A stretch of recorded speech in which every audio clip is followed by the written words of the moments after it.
आज हम वास्तविक संख्याओं के उपसमुच्चय के बारे में सीखेंगे।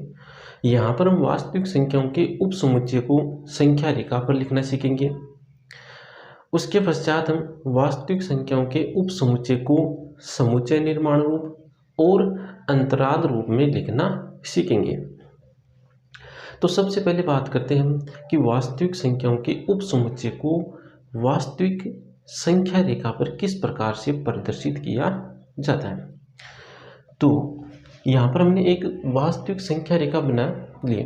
इस वास्तविक संख्या रेखा पर शून्य के दाईं तरफ चलेंगे तो हमें बहुत बड़ी संख्या मिलेगी और बहुत बड़ी संख्या को लिखा जाता है या प्रदर्शित किया जाता है अनंत के द्वारा। अनंत का ये सिंबल होता है। शून्य के बाईं तरफ हम आएंगे तो हमें एक बहुत छोटी संख्या मिलेगी। शून्य के बाईं तरफ आएंगे तो हमें क्या मिलेगी? बहुत छोटी संख्या मिलेगी। और बहुत छोटी संख्या को प्रदर्शित किया जाता है माइनस अनंत के द्वारा। तो ये हमने एक वास्तविक संख्या रेखा ली। इस वास्तविक संख्या रेखा से हम कोई उपसमुच्चय बना लेते हैं वास्तविक संख्याओं का। तो मान लो हमने एक उपसमुच्चय बना लिया 0 से 2 तक की संख्याओं का। हमने वास्तविक संख्याओं का जो उपसमुच्चय बनाया है वो 0 से 2 तक की संख्याओं का। ये जो वास्तविक संख्या का उपसमुच्चय होता है, इस उपसमुच्चय में 0 से 2 के बीच की संख्या तो शामिल होती ही होती है। 0 से 2 के बीच की जो संख्या है वो तो शामिल होती ही होती है उस उपसमुच्चय में। लेकिन कभी कभी क्या होता है कि ये जो प्रारंभिक संख्या है और जो अंतिम संख्या है, प्रारंभिक संख्या कौन सी है? 0। अंतिम संख्या कौन सी है? 2। इन संख्याओं को तो कभी कभी शामिल किया जाता है, कभी कभी शामिल नहीं किया जाता है। तो शामिल करने और शामिल नहीं करने पर फिर यहाँ पर ये जो उपसमुच्चय बनेगा वो 4 प्रकार से बन जाएगा। देखो 4 कौन कौन से प्रकार हैं। ये 4 स्थितियां बन जाएगी। तो पहली स्थिति की हम बात करते हैं। तो पहली स्थिति देखो कौन सी बनेगी। पहली स्थिति ये बन जाएगी कि 0 को भी शामिल करें और 2 को भी शामिल करें। बीच वाली संख्या तो शामिल होगी। प्रारंभिक और अंतिम संख्या को कभी शामिल किया जाता है और कभी शामिल नहीं किया जाता है। उस आधार पर टोटल स्थितियां बनती है 4 कौन कौन सी स्थितियां बनती हैं उनकी हम चर्चा कर रहे हैं। तो पहली स्थिति तो ये बन गई कि दोनों ही संख्याओं को शामिल कर लो, प्रारंभिक और अंतिम दोनों को शामिल कर लो। दूसरी स्थिति ये बन सकती है कि प्रारंभिक को भी शामिल ना करो, अंतिम को भी शामिल नहीं करते। तीसरी स्थिति ये बन जाएगी कि प्रारंभिक को शामिल कर लो, अंतिम को शामिल मत करो। चौथी स्थिति ये बन गई कि प्रारंभिक को मत शामिल करो, अंतिम संख्या को शामिल कर लो। इस प्रकार टोटल 4 स्थितियां बनती हैं प्रारंभिक और अंतिम संख्या को शामिल करने और नहीं करने पर। अब हम इस पहली स्थिति को या जो पहली स्थिति से जो हमें वास्तविक संख्याओं का उपसमुच्चय मिला है, इस उपसमुच्चय को संख्या रेखा पर प्रदर्शित करते हैं। तो देखो यहाँ पर इस पहली स्थिति में प्रारंभिक और अंतिम दोनों संख्याओं को शामिल कर गए। तो यहाँ पर प्रारंभिक और अंतिम दोनों संख्याओं पर गोला बना दो। तो प्रारंभिक संख्या पर भी गोला बना दो, अंतिम संख्या पर भी गोला बना दो। और इनके बीच की संख्या तो शामिल है ही है। तो उनको दर्शाने के लिए क्या करना है, इस बीच की ये जो लाइन है इसको फिर थोड़ी गहरी बना दो। इस प्रकार गहरी मोटी लाइन बना देंगे। तो इस प्रकार इस पहली स्थिति को प्रदर्शित किया जाएगा। अब दूसरी स्थिति की बात करते हैं। तो दूसरी स्थिति में देखो प्रारंभिक और अंतिम दोनों संख्याओं को शामिल नहीं कर रखा है। तो शामिल नहीं कर रखा है तो इसके लिए हमें क्या करना है, इन दोनों संख्याओं पर इस प्रकार वृत्त बना दो। दोनों संख्याओं पर क्या बना दो, इस प्रकार वृत्त बना दो। अब दोनों संख्याओं पर ये जो वृत्त बना दिया वो क्या दर्शा रहा है, वो ये दर्शा रहा है कि यहाँ पर 0 और 2 को शामिल नहीं कर रखा है। अब इनके बीच की संख्या तो शामिल है ही है, तो बीच की संख्याओं को दर्शाने के लिए क्या करना है, इस प्रकार इस बीच वाली लाइन को गहरी कर देना है। इस प्रकार इस दूसरी स्थिति को संख्या रेखा पर प्रदर्शित किया जाता है। तीसरी स्थिति देखो, तीसरी स्थिति में देखो प्रारंभिक संख्या को शामिल कर रखा है, तो प्रारंभिक संख्या पर बना दो गोला। अंतिम संख्या को शामिल नहीं कर रखा है, तो इस पर बना दो एक वृत्त। अब बीच वाली संख्याओं को तो शामिल कर रखा है, तो बीच वाली संख्याओं को दर्शाने के लिए इस बीच वाली लाइन को क्या कर दो, गहरी बना दो। ये जो आकृति हमें इस संख्या रेखा पर मिली है वो क्या बता रही है, वो ये बात बता रही है कि 0 और 2 के बीच की संख्याएं तो शामिल है ही हैं, साथ में 0 को तो शामिल कर रखा है और 2 को शामिल नहीं कर रखा है। तो इस प्रकार इस तीसरी स्थिति को संख्या रेखा पर प्रदर्शित किया जाता है। अब लास्ट स्थिति देखो, इसमें प्रारंभिक संख्या को शामिल नहीं कर रखा है, तो नहीं शामिल कर रखा है तो इस पर बना दो वृत्त। अंतिम संख्या को शामिल कर रखा है, तो इस पर बना दो इस प्रकार एक गोला। बीच की संख्या आएगी, तो बीच की संख्याओं को दर्शाने के लिए क्या करना है, इस लाइन को गहरी बना देना है। तो इस प्रकार इस चौथी स्थिति को संख्या रेखा पर प्रदर्शित किया जाता है। तो हमने जो एक उप समुच्चय लिया था वास्तविक संख्याओं का, कि 0 से 2 की संख्या थी, उसमें जो उप समुच्चय लिया उसमें कौन सी संख्या थी, 0 से 2 की संख्या थी। अब ये जो उप समुच्चय होता है वास्तविक संख्याओं का, इस उप समुच्चय में 0 और 2 के बीच की जो संख्या है वो तो हमेशा शामिल होगी ही होगी। यहाँ पर ये जो प्रारंभिक और अंतिम संख्या है वो कभी कभी इस उप समुच्चय में शामिल होती है और कभी कभी उप समुच्चय में शामिल नहीं होती। वो प्रश्न के हिसाब से देखेंगे कि कब शामिल होती है और कब शामिल नहीं होती है। तो इसके शामिल होने और ना होने पर ये 4 स्थितियां बनती हैं, और इन चारों स्थितियों को इस प्रकार संख्या रेखा पर प्रदर्शित किया जाता है। यहाँ पर देखो, जिस संख्या को शामिल करना है उस पर क्या बनाना है, एक गोला बनाना है, और जिस संख्या को शामिल नहीं करना है उस संख्या को एक वृत्त के द्वारा प्रदर्शित कर देना है। तो इस प्रकार इन संख्याओं को या ये जो वास्तविक संख्याओं के उप समुच्चय थे इनको इस प्रकार से संख्या रेखा पर प्रदर्शित किया जाता है। अब हम ये जो वास्तविक संख्याओं के उप समुच्चय यहाँ पर हमें मिले हैं, इन उप समुच्चयों को हम समुच्चय निर्माण रूप में लिखेंगे। तो उप समुच्चय भी तो एक समुच्चय है, और उस समुच्चय को हम कौन से रूप में लिख रहे हैं, समुच्चय निर्माण रूप में लिख रहे हैं। तो जब भी किसी समुच्चय को समुच्चय निर्माण रूप में लिखा जाता है तो उस समुच्चय के अवयवों के मध्य एक उभयनिष्ठ गुणधर्म देखा जाता है कि इन अवयवों के बीच ऐसी कौन सी बात है जो इन अवयवों पर तो लागू हो या इन अवयवों के लिए तो सही हो, और बाहर स्थित किसी भी अवयव के लिए वो बात सत्य ना हो। तो इनमें वो बात क्या है, हम कौन सी संख्याओं को ले रहे हैं, इन संख्याओं का उप समुच्चय है। तो इनमें जो गुणधर्म है वो गुणधर्म ये है कि ये सभी संख्याएं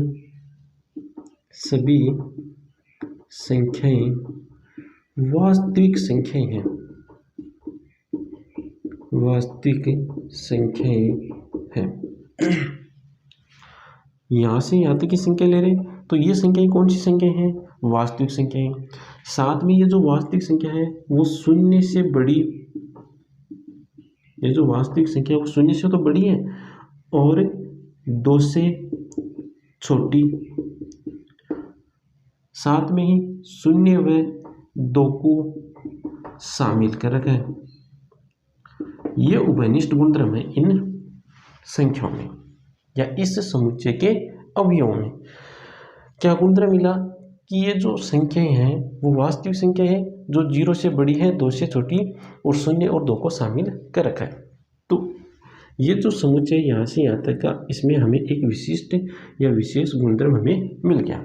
अब देखो, इसको हम समुच्चय निर्माण रूप में लिखते हैं। तो जब हम समुच्चय निर्माण रूप में लिखते हैं तो इस समुच्चय के अवयवों को हम प्रदर्शित कर देते हैं किसके द्वारा, किसी एक चर के द्वारा। तो मान लो वो चर है x, तो इसके अवयवों को, इसमें अवयव क्या है, संख्या, तो हमने संख्या को किसके द्वारा प्रदर्शित कर दिया, x के द्वारा प्रदर्शित कर दिया। इसके पश्चात हमें लगाने हैं कोलन चिन्ह। इसके पश्चात हमें क्या लगाना है, कोलन चिन्ह। कोलन चिन्ह लगाने के पश्चात हमें वो गुणधर्म लिख देना है। अब देखो संख्या को हमने किसके द्वारा प्रदर्शित कर दिया, अक्स के द्वारा प्रदर्शित कर दिया। तो यहाँ पर हम अब सभी संख्याएं नहीं लिखेंगे, क्या लिख देंगे, अक्स। तो अक्स वास्तविक संख्या है। इस बात को भी संकेत में कैसे लिखा जाता है, इस बात को संकेत में इस प्रकार लिखा जाता है, अक्स अवयव है वास्तविक संख्या का।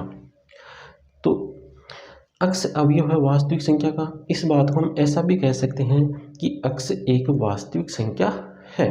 तो इस लाइन को तो हम इस प्रकार संकेत में लिख लेंगे कि अक्स वास्तविक संख्या है या अक्स एक अवयव है किसका, वास्तविक संख्याओं का। उसके पश्चात देखो ये जो संख्या अक्स है वो 0 से तो बड़ी है और 2 से क्या है, छोटी। तो ये जो अक्स है वो 0 से तो बड़ा है और 2 से क्या है, छोटा है। साथ में ही शून्य को शामिल करके, इसका मतलब यहाँ पर ये जो अक्स है वो शून्य के बराबर भी हो सकता है। तो यहाँ पर हम बराबर का चिन्ह लगाएंगे। साथ में 2 को भी शामिल करके, तो यहाँ पर भी किसका चिन्ह लगाना है, बराबर का चिन्ह लगाना है। उसके पश्चात इसको मझले कोष्ठक में बंद कर देना है। ये बन गया इस समुच्चय का समुच्चय निर्माण रूप। अब हम ये जो 3 और उपसमुच्चय हैं इनको भी हम समुच्चय निर्माण रूप में लिखते हैं। तो इनमें भी यही संबंध है, बस फर्क किस बात का है, फर्क इतना ही है कि किसी समुच्चय में 0 और 2 को शामिल कर रखा है और किसी में नहीं कर रखा है। तो अगला ये जो समुच्चय है इसका समुच्चय निर्माण रूप हो जाएगा सभी अक्स का समुच्चय जहां अक्स एक वास्तविक संख्या है और अक्स 2 से बड़ा है, अक्स 0 से बड़ा है और 2 से छोटा है। अक्स 0 से बड़ा और 2 से छोटा है। 0 और 2 को शामिल नहीं कर रखा है तो यहाँ पर हमें बराबर का चिन्ह नहीं लगाना है और इसको मझले कोष्ठक में बंद कर देना है। ये बन गया इसका समुच्चय निर्माण रूप। अगला देखो इसको ऐसे लिखेंगे, सभी अक्स का समुच्चय समान ही आएगा, बस फर्क यहाँ पर बराबर के चिन्हों का होगा। सभी अक्स का समुच्चय जहाँ अक्स एक वास्तविक संख्या है और अक्स 0 से बड़ा 2 से छोटा, और यहाँ पर देखो 0 को शामिल कर रखा है तो यहाँ पर लगा देंगे बराबर का चिन्ह और इसे मझले कोष्ठक में बंद कर देंगे। इसको भी समुच्चय निर्माण रूप में लिखते हैं। तो सभी अक्स का समुच्चय जहाँ अक्स एक वास्तविक संख्या है और अक्स 0 से बड़ा है 2 से छोटा है। यहाँ पर देखो 2 को शामिल कर रखा है, 0 को शामिल नहीं कर रखा है, तो 2 को शामिल कर रखा है तो यहाँ पर बराबर का चिन्ह आ जाएगा।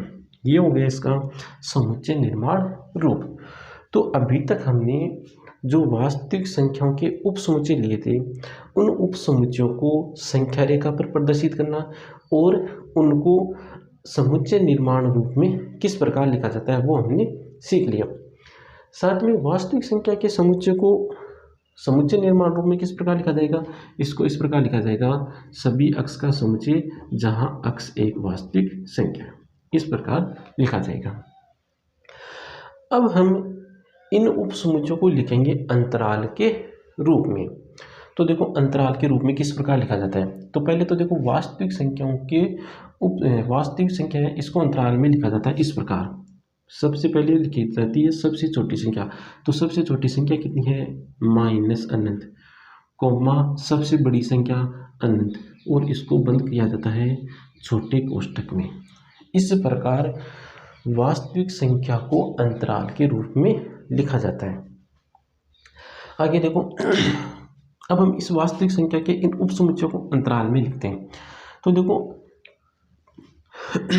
कहाँ से कहाँ तक की संख्या लिख रहे हैं हम लिख रहे हैं 0 से 2 तक की संख्याओं को। तो पहले छोटी संख्या लिखो, तो छोटी संख्या कितनी है 0, फिर बड़ी संख्या है 2, दोनों के बीच लगा दो कॉमा का चिन्ह। अब देखो 0 को भी शामिल कर रखा है और 2 को भी शामिल कर रखा है, तो शामिल कर रखा है तो फिर इस प्रकार हमें लगाना है बड़ा चिन्ह। 0 और 2 दोनों को शामिल कर रखा है तो दोनों तरफ हमें लगाना है बड़ा कोष्ठक, चिन्ह नहीं सॉरी बड़ा कोष्ठक लगाना है। अगले उपसमुच्चय को देखो किस प्रकार लिखना है, यहाँ पर भी हम 0 से 2 तक की संख्याओं को लिख रहे हैं। तो पहले लिखो छोटी संख्या, फिर लिखो बड़ी संख्या, लिख दिया, और कोमा के द्वारा इन दोनों को अलग करना है। उसके पश्चात देखो 0 और 2 दोनों को ही शामिल नहीं कर रखा है, तो दोनों को ही शामिल नहीं कर रखा है तो हमें लगाना है छोटा कोष्टक, दोनों तरफ ही हमें क्या लगाना है, छोटा कोष्टक। यहाँ पर देखो, यहाँ पर भी 0 और 2 के बीच की संख्या है, तो 0,2। अब देखो शून्य को तो शामिल करके है, तो इस साइड का हो जाएगा बड़ा कोष्टक, 2 को शामिल नहीं करके तो इस साइड आएगा छोटा कोष्टक। आगे देखो, यहाँ पर भी 0 और 2, 0 से 2 की संख्या है, तो 0 और 2 को लिख लिया, पहले छोटी संख्या आती है फिर हमेशा बड़ी संख्या आएगी। अब यहाँ पर 0 को शामिल नहीं करके तो 0 की तरफ लगाना है छोटा कोष्टक, 2 को शामिल करके है तो 2 की तरफ लगाना है हमें बड़ा कोष्टक। इस प्रकार अंतराल के रूप में, ये तो है अंतराल वास्तविक संख्याओं का, मतलब वास्तविक संख्या को तो अंतराल के रूप में इस प्रकार लिखा जाता है, और ये वास्तविक संख्याओं के उपसमुच्चय को अंतराल के रूप में इस प्रकार लिखा जाएगा। जिस साइड संख्या को शामिल किया जाता है उस साइड बड़ा कोष्टक आएगा, और जिस संख्या को शामिल नहीं किया जाता उसके साइड आता है छोटा कोष्टक। अभी ये जो अंतराल हमने लिखा है, ये जो अंतराल लिखा था, इस अंतराल को कहते हैं संवृत अंतराल। इस अंतराल को कहा जाता है संवृत अंतराल, और इस अंतराल को कहा जाता है विवृत अंतराल। विवृत अंतराल, इस अंतराल को क्या कहा जाएगा, विवृत अंतराल। और इन दोनों ही अंतरालों को कहा जाता है अर्ध संवृत, अर्ध संवृत, अर्ध विवृत अंतराल। इन दोनों अंतरालों को कहा जाएगा अर्ध संवृत, अर्ध विवृत अंतराल। तो वास्तविक संख्याओं के उपसमुच्चय को अंतराल में लिखने के कितने तरीके हैं, 3 तरीके। संवृत अंतराल होता है, एक विवृत अंतराल होता है, और तीसरा अर्ध संवृत, अर्ध विवृत अंतराल। संवृत में बड़ा कोष्टक आता है, ध्यान रखना, विवृत में छोटा कोष्टक। अर्ध संवृत, अर्ध विवृत में क्या होता है, किसी एक साइड छोटा आता है तो फिर एक साइड बड़ा, या एक साइड बड़ा तो दूसरी साइड छोटा कोष्टक आता है। अब यहाँ पर हमें जो प्रश्न पूछे जाते हैं वो किस प्रकार के प्रश्न आते हैं, हमें समुच्चय निर्माण रूप दिया गया होगा और उससे हमें लिखना है अंतराल रूप, या ऐसा होगा कि हमें अंतराल रूप दिया गया होगा और उसको समुच्चय निर्माण रूप में लिखना है। तो यहाँ पर बस छोटी सी बात का ध्यान रखना है, देखो बराबर का जब चिन्ह आ जाए तो बड़ा कोष्टक लगा देना है, यहाँ पर बराबर का चिन्ह नहीं है तो छोटा कोष्टक लगा देना है, यहाँ पर बराबर का चिन्ह था तो बड़ा कोष्टक, यहाँ बराबर का चिन्ह नहीं था तो छोटा कोष्टक, यहाँ पर बराबर का चिन्ह नहीं था तो छोटा कोष्टक, यहाँ बराबर का चिन्ह है तो बड़ा कोष्टक। तो इस प्रकार तो अंतराल रूप में बदल लेना है।